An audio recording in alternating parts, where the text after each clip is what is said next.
ಈ ರೀಡಿಂಗ್ ನಿಮಗೆ ಅನ್ವಯಿಸಿದರೆ ಅಥವಾ ರೆಸೊನೇಟ್ ಆದರೆ ಮಾತ್ರ ತಗೊಳ್ಳಿ, ಇಲ್ಲ ಅಂದರೆ ಬಿಟ್ಬಿಡಿ. ಇದು ಒಂದು ಜನರಲ್ ರೀಡಿಂಗ್ ಮಾತ್ರ ಆಗಿರುತ್ತೆ. ಕಾರ್ಡ್ಸ್ನ ಶಫಲ್ ಮಾಡಿದಾಗ ಫೆಬ್ರವರಿ ಮಂತಲ್ಲಿ ನನಗೆ ಫಸ್ಟ್ ಕಾರ್ಡ್ ಟೆಂಪ್ರೆನ್ಸ್ ಕಾರ್ಡ್ ಬಂದಿದೆ. ಟೆಂಪ್ರೆನ್ಸ್ ಕಾರ್ಡ್ ಬಂದಿರೋದ್ರಿಂದ ಸೊ ನೀವು ಏನೋ ಟ್ರೈ ಮಾಡ್ತಾ ಇದ್ದೀರಾ, ಸೊ ಯಾರನ್ನಾದ್ರೂ ಕೇರ್ ಮಾಡ್ತಾ ಇದ್ದೀರಾ ಅಥವಾ ನಿಮ್ಮನ್ನು ಯಾರಾದರೂ ಲವ್ ಆ್ಯಂಡ್ ಟೇಕ್ ಕೇರ್ ಮಾಡ್ತಾ ಇದ್ದಾರೆ. ಸೊ ಸೆಂಟರ್ ಇದ್ದೀರಾ, ಗ್ರೌಂಡೆಡ್ ಇದ್ದೀರಾ ಅಂತ ಹೇಳ್ಬೋದು ಸದ್ಯಕ್ಕೆ. ಬಟ್ ಬಿಗ್ಗರ್ ಆ್ಯಂಡ್ ಬ್ರೈಟರ್ ಫ್ಯೂಚರ್ನ ಕೂಡ ಇಂಡಿಕೇಟ್ ಮಾಡುತ್ತೆ temperance card. Very caring energy. ನಿಮ್ಮ ಸುತ್ತಮುತ್ತಲ ಇರೋರೆಲ್ಲರೂ ನಿಮ್ಗೆ ತುಂಬ ಕೇರ್ ಮಾಡ್ತಾ ಇದ್ದಾರೆ, ಅಥವಾ ನಿಮ್ಮ ಮನೇನ ಡೆಕೋರೇಟ್ ಮಾಡ್ತಾ ಇದ್ದೀರಾ, ಅಥವಾ ನೀವು ಕನೆಕ್ಟ್ ಆಗಿರೋ ವ್ಯಕ್ತಿ ನಿಮ್ಮನ್ನು ತುಂಬ ಕೇರ್ ಮಾಡ್ತಾ ಇದ್ದಾರೆ, ಅಥವಾ ನೀವು ಕೇರ್ ಮಾಡ್ತಾ ಇದ್ದೀರಾ. ಸೊ ತುಂಬ ಡ್ರೀಮ್ಸ್ ಇದೆ, ತುಂಬ ಕನಸುಗಳನ್ನ ಕಟ್ಕೊಳ್ತಾ ಇದ್ದೀರಾ. ನೀವು ಮೀನ ಅಥವಾ ಕಟಕ್ ರಾಶಿಯವ್ರ ಜೊತೆ ಕನೆಕ್ಟ್ ಆಗಿರ್ಬೋದು. ಟೆಂಪ್ರೆನ್ಸ್ ಕಾರ್ಡ್ ಬಂದಿರೋದ್ರಿಂದ ಹೇಳೋದಾದರೆ ಮೀನ ಅಥವಾ ಕಟಕ್ ರಾಶಿ, ನೀವು ಯಾವುದೇ ರಾಶಿಯವ್ರ ಜೊತೆ ಕೂಡ ನಾರ್ಮಲಿ ಕನೆಕ್ಟ್ ಆಗಿರಬಹುದು. ಸೆಕೆಂಡ್ ಕಾರ್ಡ್ ನನಗೆ ಏಸ್ ಆಫ್ ಕಪ್ಸ್ ಬಂದಿದೆ. ಏಸ್ ಆಫ್ ಕಪ್ಸ್ ಬಂದಿರೋದ್ರಿಂದ ಡೂ ಓವರ್ ಅಗೇನ್ ಅಂತ ಹೇಳುತ್ತೆ. ಮಾಡಿರೋ ಕೆಲಸನೇ ಮತ್ತೆ ಮಾಡಬೇಕಾಗುತ್ತೆ, ಅದು ಯಾವುದೇ ವಿಷಯದಲ್ಲಾಗಿರ್ಬೋದು. ಸೊ ಫೀಲ್ ಗುಡ್ ಎನರ್ಜಿ ಇದೆ ಅಂತ ಹೇಳ್ಬೋದು. ಒಂದು ಸಮೃದ್ಧತೆ ಅಂತ ಕರಿತೀವಿ ನಾವು, ಏನೋ ಒಂದು ನೆಮ್ಮದಿ, ಫೀಲ್ ಗುಡ್ ಎನರ್ಜಿ ನಿಮ್ಮ ಮುಖದಲ್ಲಿದೆಯೋ ಅಥವಾ ನಿಮ್ಮ ಪಾರ್ಟ್ನರ್ ಮುಖದಲ್ಲಿದೆಯೋ. ತುಂಬ ಹೊಸ ವ್ಯಕ್ತಿಗಳ ಪರಿಚಯ ಆಗಿದೆ ಇತ್ತೀಚೆಗೆ, ಹೊಸ ಜಾಗದಲ್ಲಿ ಇರಬಹುದು ನೀವು. ಏಸ್ ಆಫ್ ಕಪ್ಸ್ ಇರೋದ್ರಿಂದ ಏಸಸ್ ಯಾವಾಗಲೂ ನ್ಯೂ ಸ್ಟಾರ್ಟ್ನ ರೀಪ್ರೆಸೆಂಟ್ ಮಾಡುತ್ತೆ. ಸೊ ನಿಮ್ಗೆ ಯಾರಾದರೂ ಲವ್ಡ್ ಒನ್ಸ್, ನಿಮ್ಗೆ ಇಷ್ಟ ಆಗಿರೋ ವ್ಯಕ್ತಿ ಸೊ ಮೆಸೇಜ್ ಮಾಡ್ಬೋದು, ನೀವು ಯಾರಿಗಾದ್ರೂ ಮೆಸೇಜ್ ಮಾಡ್ಬೋದು. ಕಮ್ಯುನಿಕೇಷನ್ ಇದೆ ಅಂತ ಸೆಕೆಂಡ್ ಕಾರ್ಡ್ ಹೇಳುತ್ತೆ. ತುಂಬ ಲವೇಬಲ್ ಮೆಸೇಜಸ್ ಪಾಸ್ ಆಗ್ತಾ ಇದೆ ಅಂತ ಕೂಡ ಹೇಳ್ಬೋದು. ಥರ್ಡ್ ಕಾರ್ಡ್ ನನಗೆ ಟೂ ಆಫ್ ಸಾರ್ಡ್ಸ್ ಬಂದಿದೆ. ಸೊ ಯಾರೋ trying to become a patience ಅಂತ ಟ್ರೈ ಮಾಡ್ತಾ ಇದ್ದಾರೆ. ಸೊ ಹೇಗೆ ತಾಳ್ಮೆಯಿಂದ ನಡ್ಕೊಳ್ಬೇಕು ಅಂತ ಕಲಿತಾ ಇದ್ದಾರೆ. ಸೊ ಕಂಟ್ರೋಲಿಂಗ್ ಎನರ್ಜಿ ಇದೆ ಅಂತ ಹೇಳ್ಬೋದು. ನೀವು ಅಥವಾ ನೀವು ಕನೆಕ್ಟ್ ಆಗಿರೋ ವ್ಯಕ್ತಿ, ಅದರ್ ಪರ್ಸನ್ ಕೂಡ ಇದಾಗಿರ್ಬೋದು.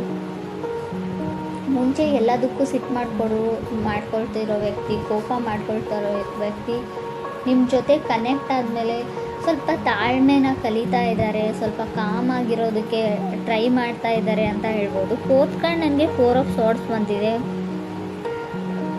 ಯಾರಿಗೂ ಭಯ ಇದೆ, ಫಿಯರ್ ಇದೆ, ಸ್ವಲ್ಪ ಭಯ ಆಗುತ್ತೆ. ಓವರ್ ಥಿಂಕಿಂಗು, ಪದೇ ಪದೇ ನಡೆದೋಗಿರೋ ಘಟನೆ ಬಗ್ಗೆ ತುಂಬ ಅತಿಯಾಗಿ ಯೋಚನೆ ಮಾಡ್ತಾರೆ ಅಂತ ಹೇಳ್ಬೋದು. ಈ ಥರ ಕ್ಯಾರೆಕ್ಟರ್ ನಿಮ್ದಿದೆಯೋ ಅಥವಾ ಅದರ್ ಪರ್ಸನ್ಸ್ ಇದೆಯೋ.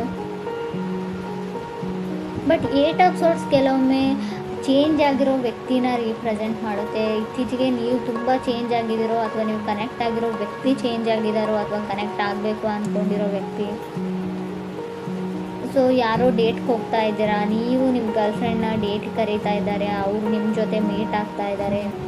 ಸೊ ತುಂಬ ಫ್ರೆಂಡ್ಲಿ ಕ್ಯಾಜುವಲ್ ಕಾನ್ವರ್ಸೇಷನ್ ಇದೆ ಅಂತ ಹೇಳ್ಬೋದು. ಕಮ್ಯುನಿಕೇಷನ್ ಆದರೂ ಕೂಡ ತುಂಬ ಕ್ಯಾಜುವಲ್ ಫ್ರೆಂಡ್ ಥರ ಅವರು ನಿಮ್ಮನ್ನು ಟ್ರೀಟ್ ಮಾಡ್ತಾರೆ, ನೀವು ಅವ್ರನ್ನ ಒಂದು ಗುಡ್ ಫ್ರೆಂಡ್ ಥರ ಟ್ರೀಟ್ ಮಾಡ್ತೀರಾ ಅಂತ ಹೇಳ್ಬೋದು. ಫಿಫ್ತ್ ಕಾರ್ಡ್ ನನಗೆ ಸಿಕ್ಸ್ ಆಫ್ ಕಪ್ಸ್ ಬಂದಿದೆ. ಸಿಕ್ಸ್ ಆಫ್ ಕಪ್ಸ್ ಕೆಲವೊಮ್ಮೆ ಸಿಕ್ಸ್ತ್ ಪ್ಲೇಸಲ್ಲಿ ಬಂದರೆ, ಅದು ಕೂಡ ಏಟ್ ಆಫ್ ಸೋರ್ಡ್ಸ್ ಆದಮೇಲೆ ಬಂದರೆ ಫ್ಲರ್ಟಿಂಗ್ ಎನರ್ಜಿ ಅಂತ ಹೇಳ್ತೀವಿ.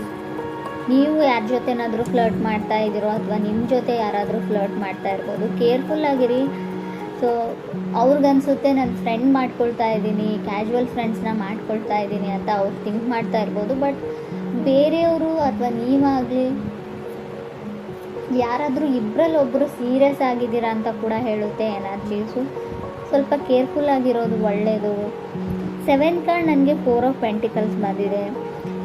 ಹೋಲ್ಡಿಂಗ್ ಬ್ಯಾಕ್, ಯಾರೋ ಯಾರಿಂದನೂ ದೂರ ಸರಿತಿದ್ದಾರೆ ಅಂತ ಅಂದ್ಕೊಳ್ಬೋದು. ಡಿಸಿಷನ್ನ ತೊಗೊಳ್ಳೋದ್ರಲ್ಲಿ ಲೇಟ್ ಮಾಡ್ತಾ ಇದ್ದೀರಾ, ನೀವು ಅದರ್ ಪರ್ಸನ್ನು ಆ ವ್ಯಕ್ತಿಯಿಂದ ದೂರ ಆಗ್ತಾ ಇದ್ದೀರಾ, ಸ್ವಲ್ಪ ಕಾಂಟ್ಯಾಕ್ಟ್ನ ಮಿಸ್ ಮಾಡ್ಕೊಳ್ತಾ ಇದ್ದೀರಾ ಅಂತ ಹೇಳ್ಬೋದು. ಏಟ್ ಕಾರ್ಡ್ ನನಗೆ ಟವರ್ ಕಾರ್ಡ್ ಬಂದಿದೆ. ಟವರ್ ಕಾರ್ಡ್ ಬಂದಿದೆ ಅಂತ ಭಯ ಪಡೋ ಅಗತ್ಯ ಇಲ್ಲ. Sometimes tower cards temperance card ಜೊತೆಗೆ ಬಂದರೆ ಖಂಡಿತವಾಗ್ಲೂ ಡಿಲೇ ಅಂತ ಹೇಳ್ತೀನಿ. ಯಾವುದೇ ವಿಷಯದಲ್ಲಾಗಿರ್ಬೋದು, ರಿಲೇಷನ್ಶಿಪ್ ವಿಷಯದಲ್ಲಾಗಿರ್ಬೋದು, ನೀವು ಮನೆ ಕಟ್ತಾ ಇದ್ದರೆ, ಏನಾದರೂ ಖರೀದಿ ಮಾಡ್ತಾ ಇದ್ದರೆ, ಯಾವುದಾದ್ರೂ ಇವೆಂಟ್ ಇದ್ದರೆ, ಎಲ್ಲಿಗಾದ್ರೂ ಹೋಗಬೇಕು ಅಂದ್ಕೊಂಡಿದ್ರೆ ಎಲ್ಲದರಲ್ಲೂ ಡಿಲೇನ, ಸಡನ್ ಅನ್ಎಕ್ಸ್ಪೆಕ್ಟೆಡ್ ಡಿಲೇ ಅಂತ ಹೇಳ್ಬೋದು. ಸೊ ನೀವು ರೆಡಿಯಾಗಿಲ್ಲ, ಯಾವುದಕ್ಕೂ ಇನ್ನೂ ಟೈಮ್ ಬೇಕು ಅಂತ ಹೇಳ್ತಾ ಇದೆ ಅಂತಲೂ ಹೇಳ್ಬೋದು. ಮೇ ಬಿ ಡೆಸ್ಟಿನಿ ರೆಡಿ ಇಲ್ಲ ಅಂತ ಹೇಳ್ಬೋದು. ನೀವೇನೋ ಮಾಡಬೇಕು ಅಂತ ಇದ್ದೀರಾ, ತುಂಬ ಎಕ್ಸ್ಟರ್ನಲ್ ಫೋರ್ಸಸ್ಸು ನಿಮ್ಮನ್ನು ತಡೀತಾ ಇದೆ, ಆ ಕೆಲಸ ಪೂರ್ತಿ ಆಗಕ್ಕೆ ಬಿಡ್ತಾ ಇಲ್ಲ ಅಂತ ಕೂಡ ಹೇಳ್ಬೋದು. ಸೊ 9th ಕಾರ್ಡ್ ನನಗೆ ಹ್ಯಾಂಗ್ಮ್ಯಾನ್ ಬಂದಿದೆ. ಹ್ಯಾಂಗ್ಮ್ಯಾನ್ ಕೂಡ ಅದನ್ನೇ ಹೇಳುತ್ತೆ, ಎಲ್ಲ ಕೆಲಸಗಳು ನಿಧಾನವಾಗಿ ಆಗುತ್ತೆ, slow and steady wins the race ಅಂತ ಹೇಳ್ತೀವಿ. ಎಷ್ಟೇ ನಿಧಾನವಾಗಾದರೂ ಕೂಡ ಕೆಲಸ ಕಂಪ್ಲೀಟ್ ಆಗುತ್ತೆ ಅಂತ ಹೇಳ್ಬೋದು. 10th ಕಾರ್ಡ್ ನನಗೆ 5 ಆಫ್ ಸೋರ್ಡ್ಸ್ ಬಂದಿದೆ. ಹುಷಾರಾಗಿರಿ, ಮೇ ಬಿ ಬ್ರೇಕಪ್ಸ್ನ ಹೇಳ್ತೀನಿ, 5 ಆಫ್ ಸೋರ್ಡ್ಸ್, ಡಿವೋರ್ಸ್ನ ಹೇಳ್ತೀನಿ. ನಿಮಗೆ ಗೊತ್ತಿಲ್ಲದೆ ಇರ್ಬೋದು, ಆಲ್ರೆಡಿ ಡಿವೋರ್ಸ್ ಆಗಿರೋ ವ್ಯಕ್ತಿ ಜೊತೆ ನೀವು ಕನೆಕ್ಟ್ ಆಗ್ತಾ ಇದ್ದೀರಾ ಇತ್ತೀಚೆಗೆ, ಅವ್ರು ಹೇಳದೇ ಇರ್ಬೋದು ಅಥವಾ ಆಲ್ರೆಡಿ ನಿಮಗೆ ಗೊತ್ತಿರ್ಬೋದು. 5 ಆಫ್ ಸೋರ್ಡ್ಸ್ ಕೆಲವೊಮ್ಮೆ ಮನೆಯಲ್ಲಿ ಡ್ರಾಮಾ ಫೈಟ್ಸ್ನ ರೀಪ್ರೆಸೆಂಟ್ ಮಾಡುತ್ತೆ, ಸಣ್ಣ ಪುಟ್ಟ ಜಗಳನೂ ದೊಡ್ಡದಾಗಿ. ಸೊ ಮೇ ಬಿ ಡಿವೋರ್ಸ್ವರೆಗೂ ಹೋಗಿರ್ಬೋದು. ಹರ್ಮೆಟ್ ಕಾರ್ಡ್ ಕೂಡ ಬಂದಿದೆ. ಸಮ್ಟೈಮ್ಸ್ ಹರ್ಮೆಟ್ ಕಾರ್ಡ್ ಡಿವೋರ್ಸ್ ಆದಮೇಲೆ ಮೇ ಬಿ ಸ್ಯಾಡಲ್ಲಿ, ಸ್ಟ್ರಗಲಲ್ಲಿ ಕೆಲವರು ಇರ್ಬೋದು. ಫೈಟ್ ಫಾರ್ ಲವ್ ಅಂತ ಹೇಳುತ್ತೆ ಹರ್ಮೆಟ್ ಕಾರ್ಡ್. ಟಯರ್ಡ್ ಆಫ್ ಲವ್ ಅಂತ ಹೇಳ್ತೀವಿ. ಫುಲ್ ಆಫ್ ಡೌಟ್ಸ್ ಇದ್ದರೂ ಕೂಡ ಹರ್ಮೆಟ್ ಕಾರ್ಡ್ ಬಂದಿರುತ್ತೆ. ಡೌಟ್ಸ್ ನಿಮಗಿದೆಯೋ ಅಥವಾ ಅದರ್ ಪರ್ಸನ್ಗಿದೆಯೋ. 11th ಹರ್ಮೆಟ್ ಕಾರ್ಡ್ ಇರೋದ್ರಿಂದ ಖಂಡಿತವಾಗ್ಲೂ ನೀವು ಡಿಪ್ರೆಷನ್ ಲೆವೆಲ್ಗೆ ಹೋಗಿರ್ಬೋದು. ಕೆಲವರು ತುಂಬ ಓವರ್ ಥಿಂಕಿಂಗ್, ತುಂಬ ಯೋಚನೆಯಲ್ಲಿ ಕೂಡ ಕೆಲವರು ಇದ್ದೀರಾ ಅಂತ ಕಾರ್ಡ್ ಹೇಳುತ್ತೆ.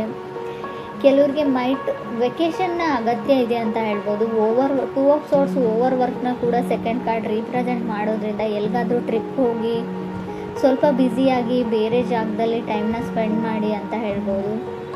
ಇನ್ಕಮ್ ಚೆನ್ನಾಗಿದೆ ಅಂತ ಹೇಳ್ತೀನಿ. ಫೈನಾನ್ಷಿಯಲಿ ನನಗೆ ಇನ್ಕಮ್ ತುಂಬ ಚೆನ್ನಾಗಿದೆ ಅಂತ ಕಾಣಿಸ್ತಾ ಇದೆ. ಸೊ ನಿಮ್ಮದೇ ಕೆಲಸ ಮಾಡೋ ಜಾಗದಲ್ಲಿ ನೀವು ತುಂಬ ಬ್ಯುಸಿಯಾಗಿದ್ದೀರಾ, ಓವರ್ ವರ್ಕ್ ಮಾಡ್ತಾಯಿದ್ದೀರಾ, ತುಂಬ ರೆಸ್ಪಾನ್ಸಿಬಿಲಿಟೀಸ್ ಇದೆ, ಬ್ಲಡ್ ಪ್ರೆಷರ್ ಜಾಸ್ತಿ ಆಗ್ತಾ ಇದೆ, ಟೆನ್ಷನ್ ಇದೆ, ಡಿಪ್ರೆಷನ್ ಇದೆ. ಸೊ ಮೇ ಬಿ ಇದು ನೀವು ಕೆಲಸ ಮಾಡೋ ವಿಷಯಕ್ಕೆ ಸಂಬಂಧಪಟ್ಟಿರುತ್ತೆ ಅಂತ ಹೇಳ್ಬೋದು. ವೆಕೇಷನ್ನ ಅಗತ್ಯ ಇದೆ ನಿಮಗೆ, ಸ್ವಲ್ಪ ಟೈಮ್ ತೊಗೊಳ್ಳಿ, ಹೊರಗಡೆ ಎಲ್ಲಾದರೂ ಹೋಗಿ.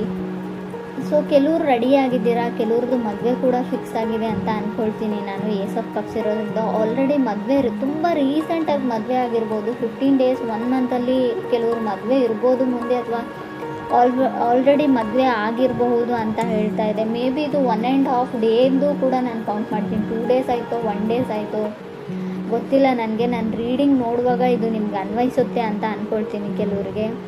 ಕೆಲವ್ರು ತುಂಬ ಖುಷಿಯಾಗಿದ್ದೀರಾ, ಕೆಲವ್ರು ತುಂಬ ನರ್ವಸ್, ಫಿಯರ್ ಅಂತ ಆಗಲೇ ಹೇಳಿದೆ ನಾನು. ತುಂಬ ಭಯದಲ್ಲಿದ್ದೀರಾ. ಕೆಲವರು ಭಯ ನಿಮಗಿದೆಯೋ ಅಥವಾ ನಿಮ್ಮ ಪಾರ್ಟ್ನರ್ಗಿದೆಯೋ, ತುಂಬ ನರ್ವಸ್ನೆಸ್ ಇದೆ, ಭಯ ಇದೆ ಅಂತ ಕೂಡ ಕಾರ್ಡ್ಸ್ ಹೇಳ್ತಾ ಇದೆ. ಬಟ್ ಟವರ್ ಕಾರ್ಡ್ ಇರೋದ್ರಿಂದ ಹೆಲ್ತಿನ ವಿಚಾರದಲ್ಲೂ ಕೂಡ ನೀವು ತುಂಬ ಗಮನ ಕೊಡಬೇಕು. ಅನ್ಎಕ್ಸ್ಪೆಕ್ಟೆಡ್ಲಿ ಹೆಲ್ತ್ ಹಾಳಾಗುವಂಥ ಚಾನ್ಸಸ್ ಇದೆ. ಸೊ ಹಾಸ್ಪಿಟ್ಲಿಗೆ ಹೋದ್ಮೇಲೆ ನೀವೇನೋ ಮಾಡೋಕ್ಕೆ ಹೋಗಿ ಏನೋ ಆಗ್ಬೋದು, ಅದು ಸರ್ಜರಿನೋ ಅದು ಇದು ಅಂತ ಹೇಳಿರ್ತಾರೆ. ಬಟ್ ಸಮಥಿಂಗ್ ವೆಂಟ್ ರಾಂಗ್ ಅಂತ ಹೇಳುತ್ತೆ. ಆಲ್ರೆಡಿ ಕೆಲವರಿಗೆ ಅದು ಅನುಭವಕ್ಕೆ ಬಂದಿರ್ಬೋದು ಕುಂಭರಾಶಿಯವರಿಗೆ ಅಂತ ಅನಿಸುತ್ತೆ. ಏನೋ ಸ್ಕಿನ್ ಇನ್ಫೆಕ್ಷನ್ನು, ಕೈಯಲ್ಲೇನೋ ಇನ್ಫೆಕ್ಷನ್ನು, ಸ್ಕಿನ್ ಎಲ್ಲ ಫರ್ಜಿಂಗ್ ಆಗ್ತಾ ಇದೆ, ಸಿಪ್ಪೆ ಥರ ಬರ್ತಾ ಇದೆ, ಬೆಳಗಳಿಗೆ ಏನೋ ಆಗಿದೆ. ಸೊ ಏನೋ ಸಣ್ಣ ಪುಟ್ಟ ಇನ್ಫೆಕ್ಷನ್ಸ್ ಆಗುವಂಥ ಚಾನ್ಸಸ್ ಕೂಡ ಇದೆ. ನನಗೆ ಗೊತ್ತು ಇದು ಲವ್ ಲೈಫ್ ರೀಡಿಂಗ್, ಆದರೂ ಕೂಡ ಕಾರ್ಡಲ್ಲಿರೋದನ್ನು ನಾನು ಹೇಳ್ತಾ ಇದ್ದೀನಿ. ಮೇ ಬಿ ಕೆಲವ್ರಿಗೆ ಉಪಯೋಗಕ್ಕೆ ಬರುತ್ತೆ ಇದು ಕೂಡ ಅಂತ ಅನಿಸುತ್ತೆ.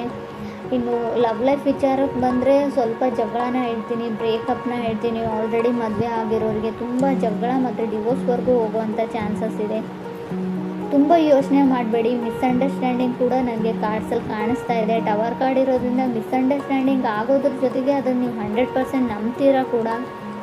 ಸೊ ಗಮನ ಕೊಡಿ. ಯಾವುದೇ ವಿಚಾರ ಇರಲಿ ತುಂಬ ಸರ್ತಿ ಯೋಚನೆ ಮಾಡಿ ಡಿಸೈಡ್ ಮಾಡಿ. ಯಾವುದನ್ನು ಟವರ್ ಕಾರ್ಡ್ ಅಂದರೆ ಸಡನ್ ಡಿಸಿಷನ್ ತೊಗೊಳ್ಬೇಕು ಅಂತ ಅನಿಸುತ್ತೆ. ಸೊ ಕೋಪದಲ್ಲಿ ಕೊಯ್ಕೊಂಡಿರೋ ಮೂಗು, ಸೊ ನೀವು ಸಮಾಧಾನ ಆದಮೇಲೆ ಖಂಡಿತ ಬರಲ್ಲ. ಈ ವಿಚಾರದ ಬಗ್ಗೆ ಕೂಡ ನೀವು ತುಂಬಾ ಯೋಚನೆ ಮಾಡಬೇಕು. ಕೆಲವ್ರಿಗೆ ನನಗನ್ಸುತ್ತೆ ಹ್ಯಾಂಗ್ಮ್ಯಾನ್ ಇರೋದ್ರಿಂದ ನಿಮಗೆ ಡಿಲೇ ಮಾಡೋಕ್ಕಿಷ್ಟ, ನೀವೇ ಯಾವುದನ್ನು ತುಂಬ ಎಳಿತಾ ಇದ್ದೀರಾ, ಯಾರಿಗೂ ತುಂಬ ಕಾಡಿಸ್ತಾ ಇದ್ದೀರಾ ಅಂತ ಕೂಡ, ನೋ ಹೇಳ್ತಾ ಇದ್ದೀರಿ ಅಂತ ಕೂಡ ಕಾರ್ಡ್ ಹೇಳುತ್ತೆ.